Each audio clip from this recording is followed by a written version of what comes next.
Oddmar had to admit it. Without that strange monster he'd been chasing, he was lost. Oddmar, the creature whispered as he snuck up on him from behind. Oddmar was startled, but quickly slammed the creature to the ground. He had finally caught the creature and demanded, "Tell me where you've taken my people, goblin." do I look like a goblin to you? The creature replied. Oddmar became even more enraged. Okay. "Look," the creature said nervously. I don't know where they've taken them, and I don't know who did it. I don't know why you would even care. There's an elder deep in the forest. He knows everything that happens here. If they're in the forest, he'll know. Just down the river. "All right, but if you're lying, you know I can catch you again," said Oddmar as he released the creature.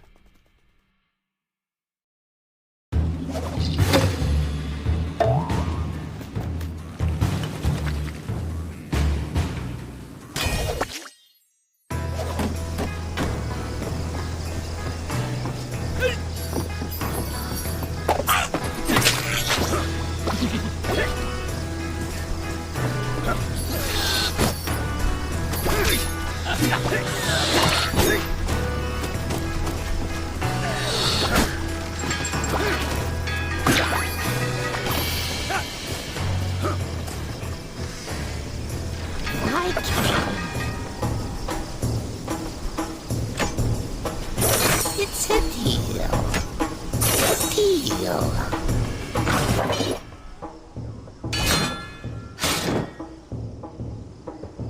Oh, let's take a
Viking hut.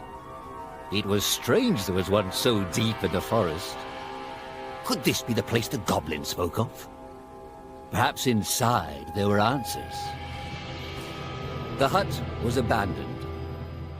All that remained was a book.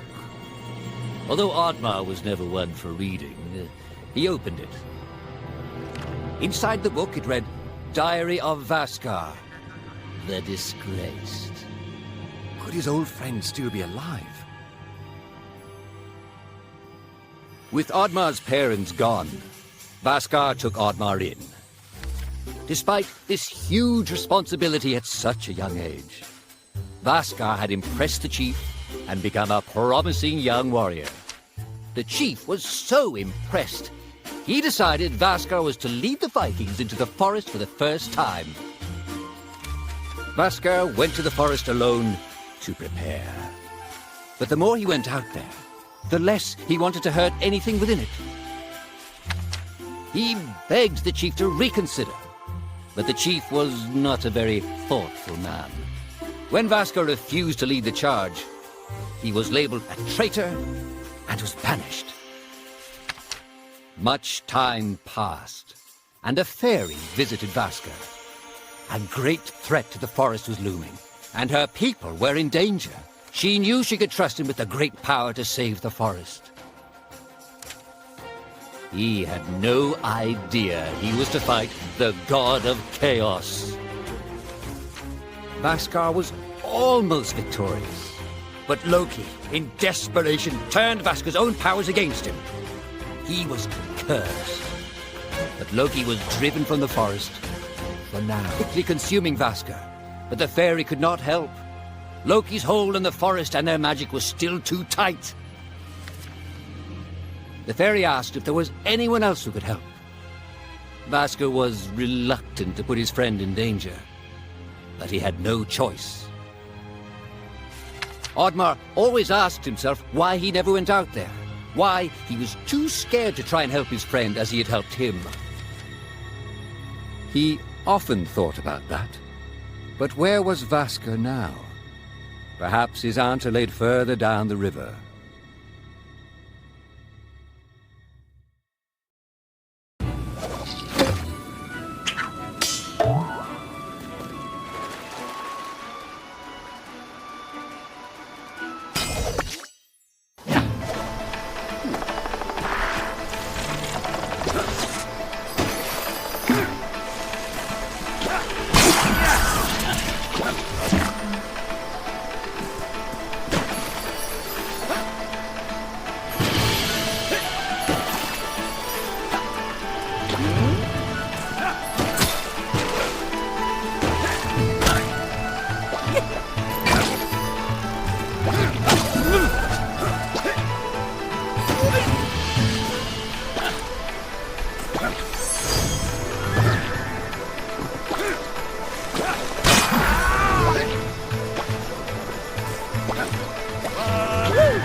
The cranky elder had been woken up by Oddmar and was eager to get back to sleep. "I'm sorry I woke you up," said Oddmar, "but I need your help to find my people." The gods entrusted the forest to your people, The elder replied. but you destroy it for your own gain. Why should I, the great elder of the forest, help you?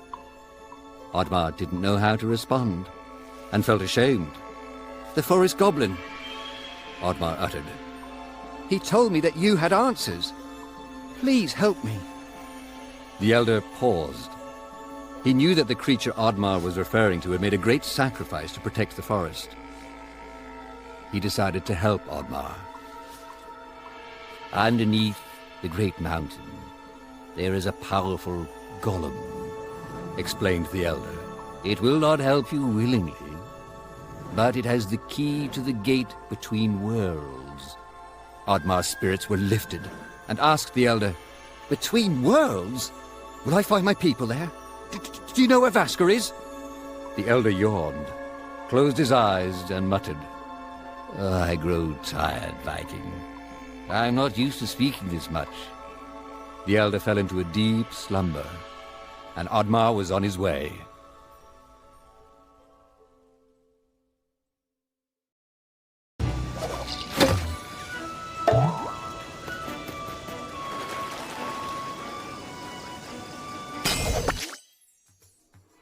Oddmar ventured deeper into the forest and encountered a band of goblins holding a forest critter prisoner. Although his greatest challenge lay ahead in that mountain, and he was resolved to stay on his path, he knew that helping that poor critter was the right thing to do. "Come, new friend!" he shouted as he smashed the cage and freed the prisoner. The squirrely creature was thankful. In return, he agreed to help the Viking along his journey.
Oddmar thanked the squirrel. He had taken him very far.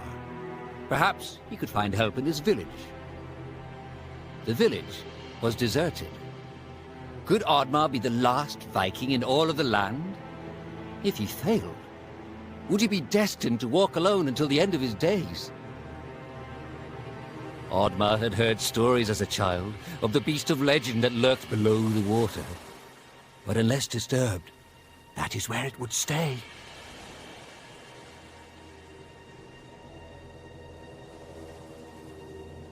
The crash. It was real. Perhaps the chief's wish would come true.